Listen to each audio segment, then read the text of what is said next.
Hi அனைவருக்கும் வணக்கம். நான் உங்கள் ரம்யா. என்ன பண்ணிகிட்ருக்கேன்னு பார்த்தீங்களா? ஃப்ரைடே, அதாவது இந்த வீடியோ போடுறது சாட்டர்டே தான். ஆனால் நேற்றுக்கு திருக்கார்த்திகை தீபம் இல்லையா, கொழுக்கட்டை, நாங்கள் அதை கொழுக்கட்டை தான் சொல்லுவோம் இல்லையா. இதுக்கு வியாழக்கிழமையே ஈவினிங் ஓலை எல்லாம் நல்லா பனை ஓலை வாங்கி தொடச்சி அதை சைஸ் வாரியாக நல்லா கட் பண்ணி வைக்கிறது தான் நம்மளுக்கு வியாழக்கிழமை இருக்கிற வேலை. பார்த்துக்கோங்க. இது முடிச்சுன்னு வச்சுக்கோங்களேன், வெள்ளிக்கிழமை கொழுக்கட்டை வைக்கிறதுக்கு ஈஸியாக இருக்கும். ஸோ நான் அதை ரெண்டாக பிரித்து போட்டேன். என் வீட்டுக்காரர் தொடச்சி கொடுத்தாங்க. அப்புறம் கொஞ்சம் நேரம் அத்தை உட்காந்து நறுக்குனாங்க. அதுக்கப்புறம் நம்மளுக்கு இருந்த மற்ற வேலைகளும் முடித்த பிறகு அப்புறம் நம்ம உட்காந்து நறுக்குவோமே அப்படின்னு சொல்லிட்டு நறுக்க உட்காந்தாச்சு. ஒரே சைஸில் நறுக்கணும். ரொம்ப பெருசானு வச்சுக்கோங்களேன், அப்புறம் அவிக்கிற சட்டிக்குள்ளே வைக்க முடியாது. அதாவது அடிக்கி வைக்க முடியாது. நம்ம ஒரு குறிப்பிட்ட மீடியம் சைஸில் நல்லா சின்னதாக அழகாக அந்த மாதிரி கட் பண்ணி எடுத்தால் தான் கொழுக்கட்டை கரெக்டாக பாத்திரத்தில் அடுக்கி நல்லா வேக வைக்க முடியும்.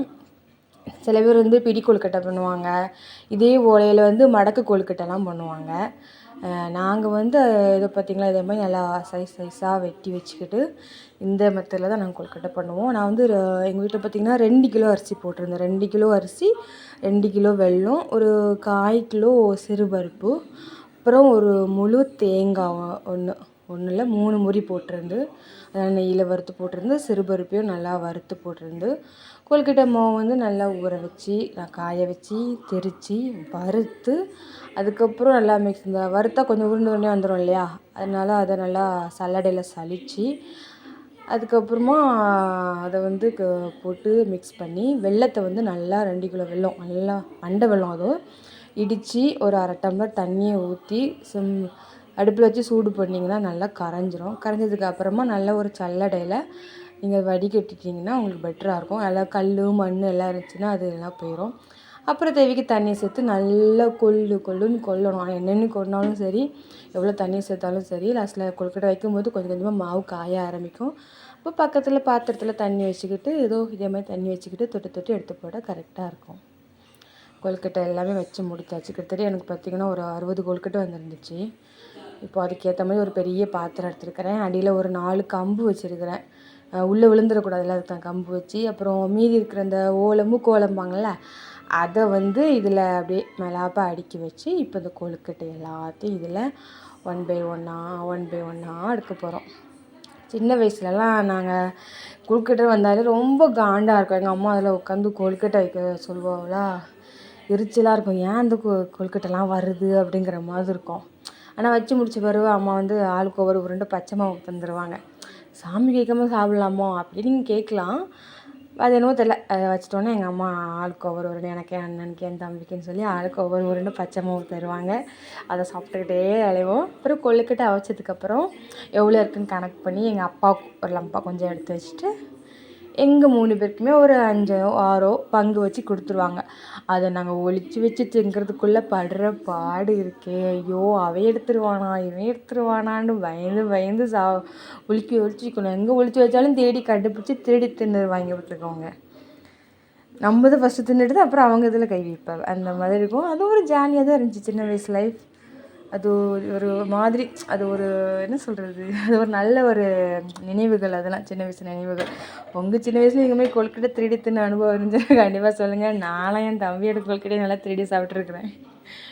சரி, பாத்திரத்தில் இந்த மாதிரி நல்லா அடுக்கிக்கோங்க. இதுக்கு இந்த பாத்திரம் 60 கொழுக்கட்டை கரெக்டாக எனக்கு பிடிச்சிச்சு. அதேமாதிரி கொஞ்சம் கஷ்டப்பட்டு தான் வச்சேன். ஏன்னா என்ன சொல்கிறது, ஒரு சில ஓலெல்லாம் கொஞ்சம் நீளமாக வெட்டிட்டேன். அதனால் என்ன சொல்கிறது, மேனேஜ் பண்ண முடியல. அங்கங்கே தட்டிக்கிட்டே இருந்துச்சு. இருந்தாலும் அங்கே எங்கேன்னு சைடில் மெத்திலன்னு சொருகி விட்டு ஒரு வழியாக இது பண்ணி விட்டுட்டேன்.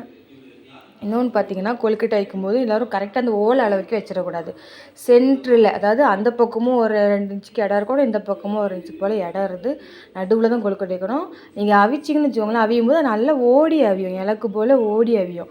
நீங்கள் ஃபுல்லாகவே இந்த ஓலை வளர்த்திக்கே நீங்கள் கொழுக்கட்டை அமுக்கி வச்சுட்டு வச்சுக்கோங்களேன், சைடில் ஃபுல்லாக வலிஞ்சு அப்புறம் கொழுக்கட்டை எல்லாமே வீணாக போயிடும்.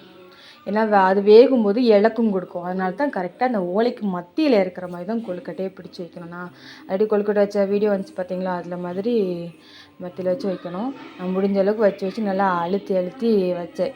அடியில் கம்பு வந்து ஸ்ட்ராங்காக நிற்கணும். அந்த கம்பு மட்டும் ஸ்ட்ராங்காக இல்லைன்னா இன்னொன்று பார்த்தீங்கன்னா அந்த கம்பு நம்ம அடியில் அடுக்கி வச்சுருக்கோம் இல்லையா, அந்த கம்பு வந்து கம்புக்கு கீழே தான் தண்ணி இருக்கும், அதுக்கு மேலே தண்ணி இருக்கக்கூடாது. ஏன்னா அதுக்கு மேலே தான் நம்ம கொழுக்கட்டையே அடுக்குவோம். அப்புறம் கொதிக்கும் போது தண்ணியெல்லாம் கொழுக்கட்டைக்குள்ளே பிடிச்சினா என்ன ஆகும், கொழுக்கட்டை வீணாயிரும். அதனால் பார்த்து பத்திரமா பண்ணணும். அப்படி இல்லை கொஞ்சமாக வைக்கிறதா இட்லி சட்டியில் கூட வச்சுக்கலாம். ஆனால் அதுக்கேற்ற மாதிரி நீங்கள் ஓலையை சின்ன சைஸாக கட் பண்ணி வச்சுக்கோங்க. அதுக்கப்புறம் இந்த மாதிரி நல்லா அடுக்கிட்டு முடிஞ்சளவுக்கு சைடில் ஓலை எல்லாம் தெரியாமல் பார்த்துக்கோங்க. ஏன்னா நல்லா ஆவி நல்ல உள்ள கும்முன்னு ஏறினா தான் கொழுக்கட்டை வந்து நல்லா ஆவியும். அதே சமயம் 60 கொழுக்கட்டையும் ஒன்றா வைக்கணுன்னா ஸ்டவ் அடுப்புலாம் சத்தியமாக பத்தாது, ரொம்ப நேரம் எரிஞ்சிட்ருக்கணும். அப்புறம் கேஸ் வீணாக போயிடும் இல்லையா, அதான் விறகடுப்பில் வச்சிடலாம் அப்படின்னு பிளான் பண்ணி வச்சுருந்தேன். இது வேறு மழை வேறு பெஞ்சிட்டு இருந்துச்சு. கரெக்டாக கொழுக்கட்டை வைக்கிற டைம் பார்த்து மழை இல்லை. ஸோ அதுவும் நம்மளுக்கு ஒரு சதமாக போச்சு. இன்னொன்று கொழுக்கட்டை இறக்குனதுக்கப்புறம் மழை நல்லா பிடிச்சிடுச்சு. அது ஏதோ கடவுள் தயவில் கொழுக்கட்டை நனையாமல், அடுப்பு நனையாமல், விறகும் நனையாமல் ஓரளவுக்கு காப்பாற்றி கொழுக்கட்டை நல்லா வேக வச்சாச்சு. இன்னொன்று பார்த்தீங்கன்னா, நீங்கள் இட்லி சட்டியில் வேக வைக்கிறதா இருந்துச்சுன்னா ஒரு 20 மினிட்ஸாவது கொழுக்கட்டை வந்து வேகணும். விறகடுப்பில் எவ்வளோ நேரம் அப்படின்னு கேட்டிங்கன்னா அதுக்கு டைமிங் கிடையாது. நான் வாசனை வந்தோடனே இறக்கிடுவேன் நான். ஒரு குத்துமதிப்பாக ஒரு கணக்கில் தான். அந்த கொழுக்கட்டை அவிஞ்சிட்டுனா ஒரு வாசனை வரும். அந்த அந்த ஸ்மெல்லை கனெக்ட் பண்ணி வெந்துடுச்சு அப்படின்னு சொல்லி கீழே இறக்கிடுவோம் பாத்திரத்தை. மேலே இந்த மாதிரி நல்லா வெயிட்டாக இந்த மாதிரி உரலோ இல்லை ஒரு 2 செங்கல் எடுத்து வச்சிங்கன்னா ஆவி நல்லா வெளியே வராமல் நல்லா கொழுக்கட்டை அவிக்கிறதுக்கு ரொம்பவே ஹெல்ப்ஃபுல்லாக இருக்கும். தீ வந்து கொஞ்சம் மீடியமாகவே போடுங்க. ஃபுல்லாக போட்டிங்கனாலும் தண்ணி சீக்கிரம் வற்றி அப்புறம் அடி பிடிச்சிரும், அப்புறம் பாத்திரம் வீணாயிரும், கொழுக்கட்டையிலையும் ஸ்மெல் வரும். ஸோ அதனால் ரொம்ப தீ போடக்கூடாது. மீடியமாக தீ போட்டு அந்த ஸ்மெல்லு வர வரைக்கும் தீ போடுங்க. ஸ்மெல் வந்துச்சுன்னா இது பண்ணிடலாம். இப்போது எனக்கு கரெக்டாக இன்னும் கொஞ்சம் நேரத்தில் நான் பாத்திரத்தை இறக்கிடுவேன். வெந்துடுச்சு, எனக்கு வாசனை வருது. இப்போது பார்த்திங்களா, ஓப்பன் பண்ணும்போது எப்படி இருக்குது பாருங்கள். இது ஓப்பன் பண்ணும்போது ஒரு ஸ்மெல்லு வரும் பாருங்கள். அந்த பனை ஓலையும் அந்த அரிசி மாவு கொழுக்கட்டையும் அந்த வெல்லத்தோட வாசனை எல்லாம் கலந்து ஒரு வாசனை வரும் பாருங்களேன். சான்ஸே இல்லை, அப்படி இருக்கும் அதோட ஸ்மெல்லு.